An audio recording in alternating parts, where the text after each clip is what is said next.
Jordan Spieth, one of the best dudes on tour. Let's take a look at the move. From the setup to the takeaway, I want to point out the amount of hip rotation that he gets early in his backswing. His right hip pocket has started to work around his body quite significantly. Oftentimes with players like that, you'll notice that the hands work in. However, in Jordan's case, this does not happen.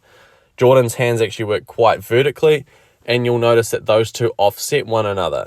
As he takes it up to the top of the backswing, his hips actually stop to rotate somewhere from this position here. If we draw a circle around his hip pocket, you'll notice that when he gets to the top of the swing, the hip pocket hasn't actually moved around his body any more than what it had. Now, I'm not saying it's necessary for him to do that, but let's say that cosmetically you looked at that and said he could get a deeper hip turn.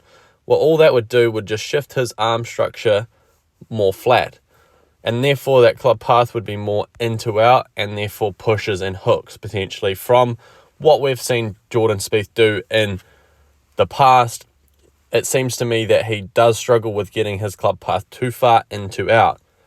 As he takes it into the downswing, from this position here, the shaft alignment is significantly laid off, and oftentimes it is quite difficult to be able to get that club shallowing. However, Jordan Spieth, because it is so shallow at the top of his backswing or laid off, then that club is actually going to steepen. So watching these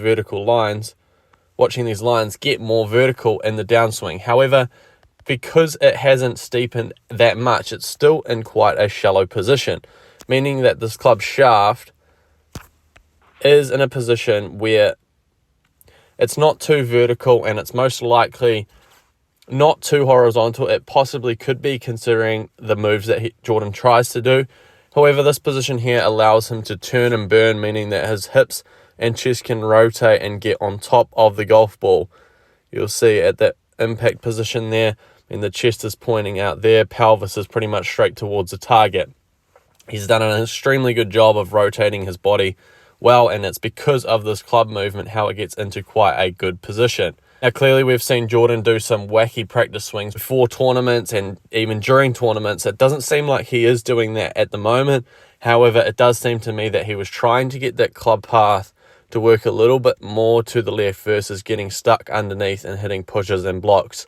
So overall, I think Jordan does an extremely good job of managing his misses by understanding what he needs to do with the club path in order to produce better golf shots. It's awesome to see Jordan playing a bit better golf now, and there isn't really a person who deserves it more than Mr. Jordan Spieth.